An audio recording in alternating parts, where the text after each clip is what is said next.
part of all healthy relationships is to take care of and support one another. At the same time, something I hear repeatedly from some of the people I work with is that they're tired of having to do everything in the relationship, tired of having to initiate all quality couple time, tired of having to organize and take care of everything, tired of feeling like their partner is their child and not their partner. In this video, I will break down this dynamic and explain how you can get out of it, so stay tuned. So first, I want to take a step back and highlight that it is healthy and natural to support each other as a couple. Feeling supported is a core emotional need, and healthy couples fulfill this need for one another.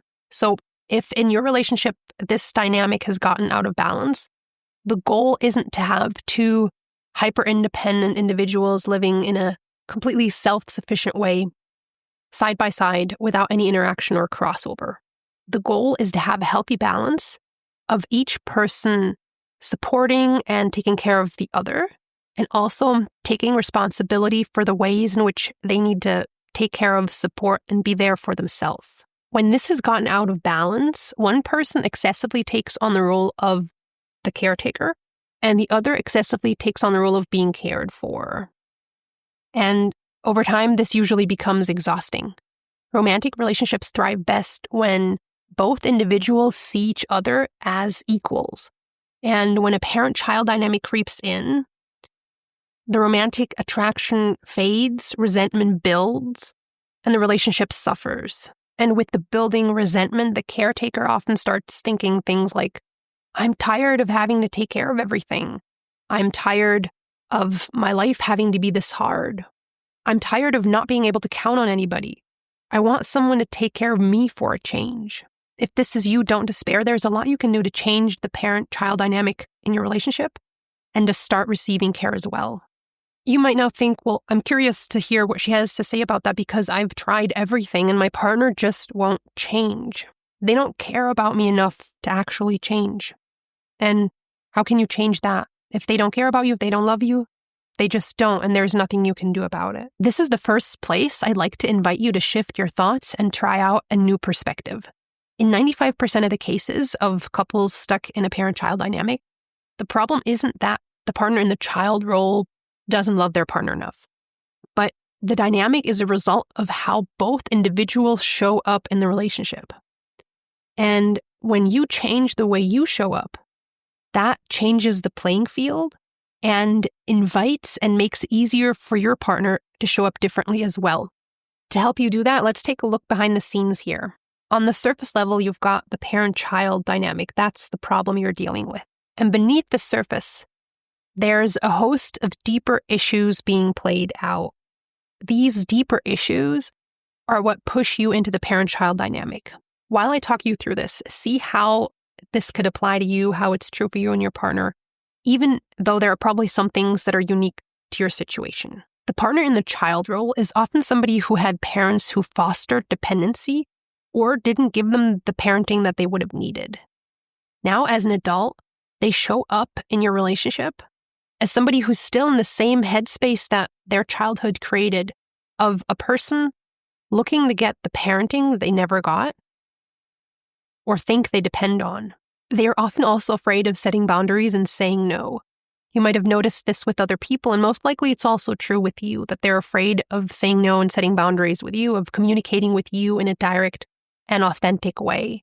So they'll agree to whatever suggestions you make, but then not follow through because that's the only way they ever learned to find a way to express themselves. The partner in the parent and caretaker role, on the other hand, is somebody who learned to feel valuable and lovable through supporting, caretaking, and working hard. Helping and taking control are coping mechanisms for them. If they don't overextend themselves and offer help, there is a voice inside them that says, but what's going to make me valuable and lovable today?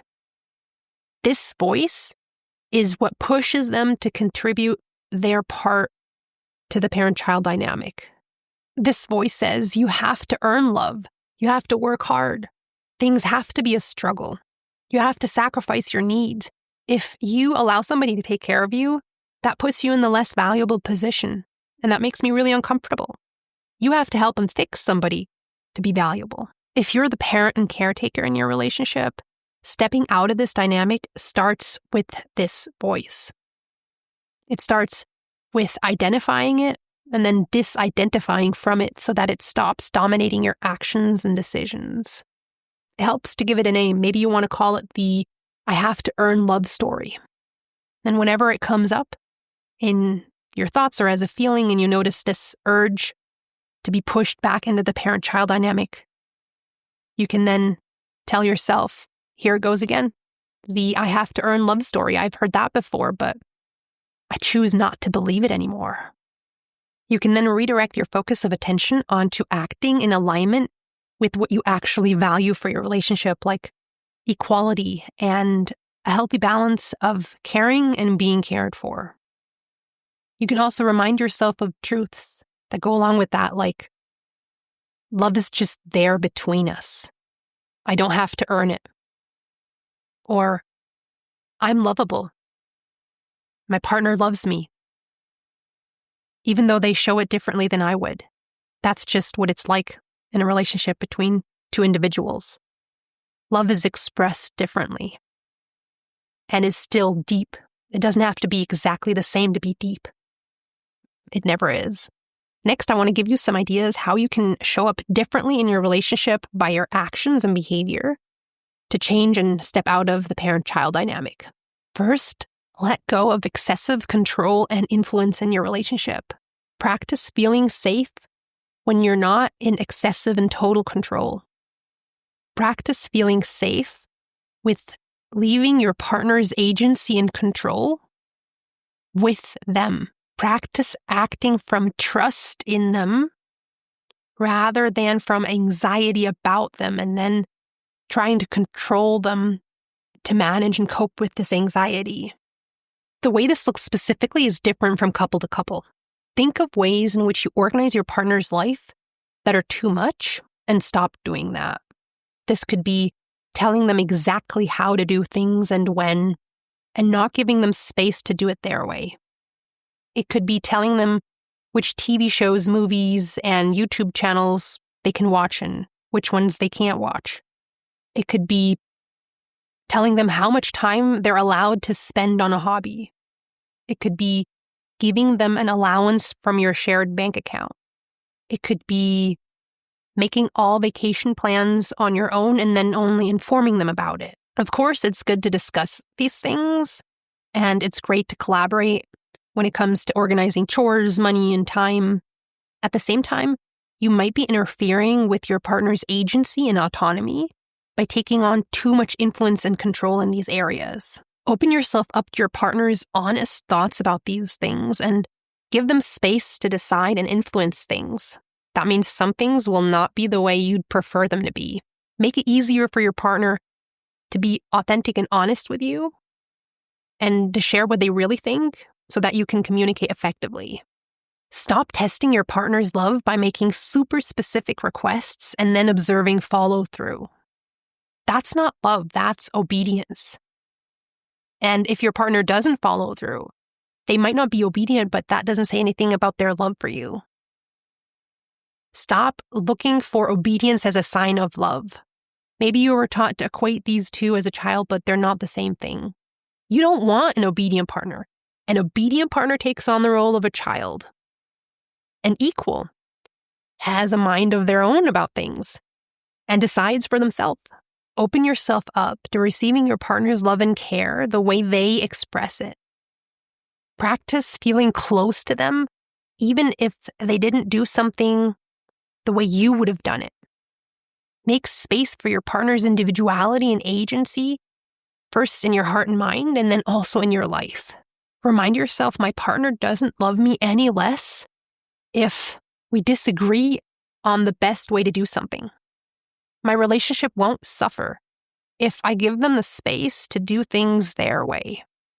Actually, my relationship will improve if I develop the ability to love them for who they are as an individual and not only when they're like me or when they do things the way I would have done them. Wanting to melt together like this in a relationship is called enmeshment. And it's an unhealthy relationship and family dynamic. It stands in the way of authentic connection. If you want to feel close to your partner, you don't have to make them become more like you.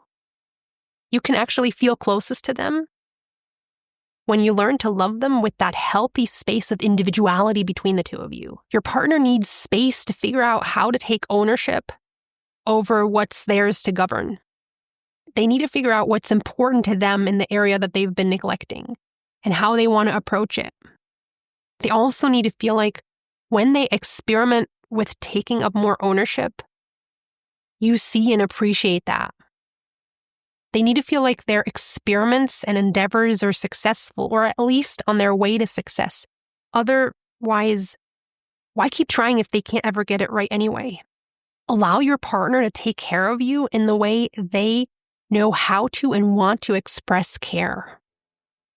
If they see that you're allowing them in and that they are able to make a difference and to strengthen the bond between the two of you, they'll be motivated to do more of that. They need to experience the joy of being good enough for you when they're giving their best. And the only difference between the two of you is that healthy and natural space of individuality. If you practice giving them the space they need and appreciating them for engaging with it, they will have the space and encouragement to figure out how to be less dependent and more proactive and caring. And sometimes your I have to earn love voice will want you to return to the old dynamic because to that voice, that's most comfortable. That voice will want you to discount and push away your partner's attempts to care for you because these acts of love from your partner contradict the reality in which this voice exists. And it will require lots of practice from your part and willingness to experience the discomfort that goes along with making space for a new reality, a reality in which you're loved and lovable and loved by a loving, lovable person, an imperfect human being loving you in imperfect ways that make you feel supported, cared for, and loved. I wish you all the best with this. Please share your thoughts in the comment section. Till next time, take care. And remember, when you step out of your role as the parent or caregiver, the parent-child dynamic will cease to exist. It can only exist if you do your part. When you start showing up as a partner and not a parent, your partner will reciprocate as a partner and not as a child.